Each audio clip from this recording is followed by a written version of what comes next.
बार की बात है, एक शहर में रामू नाम का एक व्यापारी रहा करता था, जिसके दो बच्चे थे, एक लड़की और एक लड़का। लड़के का नाम गुड्डू और लड़की का नाम टीना था।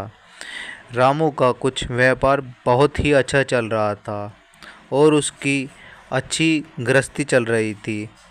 वे एक बार बैठकर कुछ बातें कर रहे थे। वे सोच रहे थे कि इस बार गर्मियों की छुट्टी में हमें कहाँ पर जाना चाहिए। वे ऐसे ही बैठ के बातें कर रहे थे तो उन्हें कुछ इस प्रकार का विचार आता है कि हमें इस बार की छुट्टी में अपनी गांव वाली हवेली में जाना चाहिए।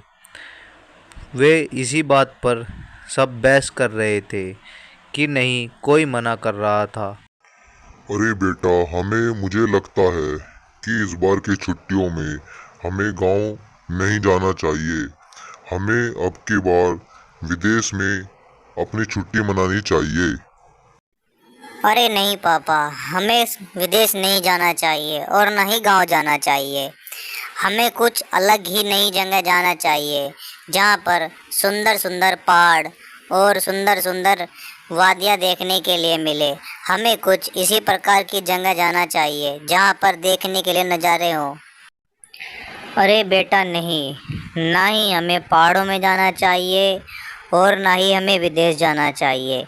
इस बार हमें समुंदर के किनारे हमें अपनी छुट्टियां बितानी चाहिए। वहाँ पर बहुत अच्छी गर्मियों में पानी का मज़ा भी मिलेगा और नारियल पानी की भी काफ़ी अच्छी व्यवस्था रहती है। हमें इस बार समुंदर के किनारे ही अपनी छुट्टियां बितानी चाहिए। और बेटा मेरी सब बात मानो, मेरे साथ ही आप लोग सब यही यहीं जाने का प्लान करो। पता नहीं आप लोग मेरी बात क्यों नहीं समझ रहे हो। मैं यही सोच रही हूँ कि इस बार समुद्र के साथ ही हमें छुट्टी मनानी चाहिए अपनी।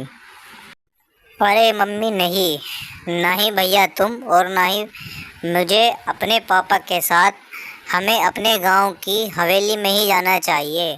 वहाँ पर हमारे दादा ने अच्छी हवेली बनाकर रखी है। हमें एक बार उस हवेली में जाना चाहिए और कुछ गर्मी की छुट्टियों में कुछ दिन वहाँ पर बिताने चाहिए। ये पहाड़ भी हम अगली बार देख लेंगे और गोवा जैसी जगह पर हम अगली बार चले जाएंगे। इस बार हमें गांव में ही जाना चाहिए और गांव में ही हम जाएंगे। मुझे नहीं पता है, आप लोग सब मेरी बात मानो और मेरे साथ गांव के लिए चलो, वरना मैं कहीं नहीं जाने वाली हूँ। मैं पहले ही बता रही हूँ पापा मम्मी कि मैं कहीं नहीं जाऊँगी आपके साथ। अगर बेटा आप सबसे छोटी नहीं होती ना, तो मैं आपके साथ बिल्कुल नहीं जाने वाली थी और ना ही तुम्हारी बात मानने वाली थी। अब तो आप जैसा बोल रही हो मैं ऐसे ही करूँगी और सब हम आपके साथ गांव में ही चलेंगे। पर अगली छुट्टियों में हम गांव नहीं, हम अब के बाद अगली छुट्टियों में गोवा ज़रूर जाएंगे। ये याद रखना सब।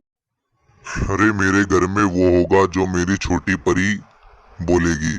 उसका गांव जाने का मन है तो हम गांव ही जाएंगे। याद रखो सब, हम गांव ही जाएंगे, छोटी परी ने बोला है। और वो सब गांव के लिए गाड़ी में बैठ जाते हैं। गांव के लिए वे सब गाड़ी में बैठ जाते हैं और गांव के लिए निकल जाते हैं, घर से अपने गांव के लिए। और शहर से गांव का रास्ता बहुत लंबा था। वे सुबह से शाम तक अपने गांव हवेली नहीं पहुंचते हैं और वे गांव पहुंच जाते हैं। गांव में ठंडी ठंडी हवा चल रही थी।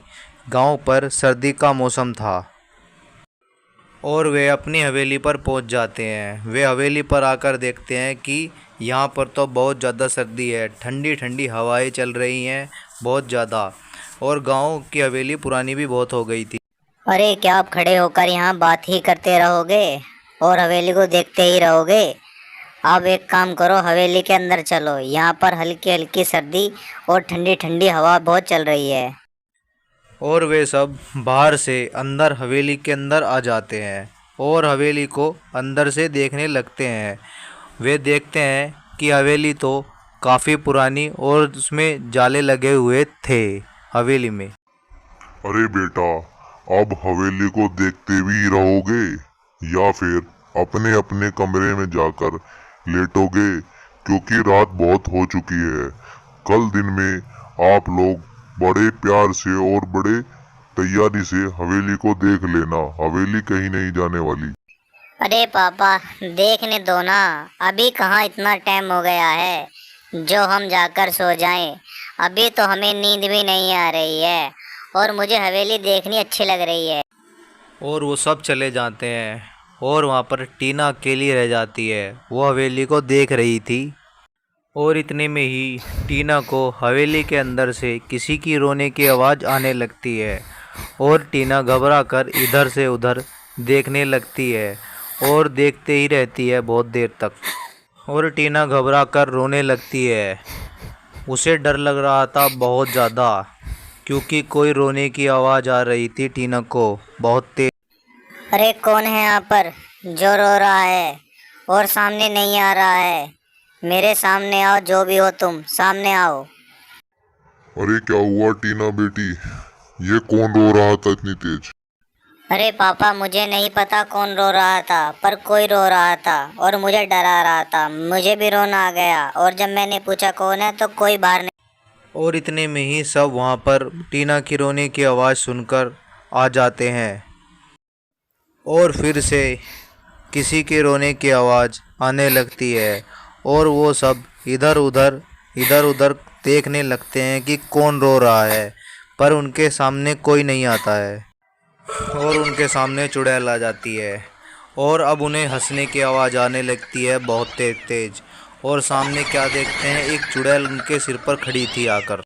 चुड़ैल अपनी शक्तियों से पूरी हवेली को गोल गोल घुमाने लगती है और वह दोनों व्यक्ति देख रहे थे कि ये क्या हो रहा है और वे बहुत डर भी रहे थे, परंतु वे क्या करते, वे एक इंसान थे और वे चुड़ैल का सामना कर रहे थे। अरे तुम कौन हो और तुम क्या चाहती हो और तुम ये सब किस लिए कर रही हो? तुम्हें क्या चाहिए हम गरीबों से? अरे मैं चाहती हूँ कि इस हवेली में मेरे अलावा कोई ना रहे। अगर अपनी जान चाहते हो तो यहाँ से जितनी जल्दी हो सके भाग जाओ। और वह यह सुनकर इतनी तेज भागता है, वहाँ से भाग जाता है और उसकी पत्नी भी उसके पीछे पीछे बहुत तेज भाग जाती है। और वह हवेली के बाहर आकर एक रास्ते में रुक जाता है और वह रास्ते में एक लकड़ी के गट्ठड़ पर बैठ जाता है। उसके पास एक सामने से औरत आकर रुक जाती है और उससे वो औरत पूछती है, अरे तुम कौन हो और यहाँ क्या कर रहे हो? तुम्हें नहीं पता है ये हवेली के बाहर का रास्ता है? अरे ये हवेली मेरी है, इसमें मैं ही रहता हूँ, मैं ही आया था। इस कहानी का अगला पार्ट देखने के लिए लाइक और शेयर सब्सक्राइब करें वीडियो को।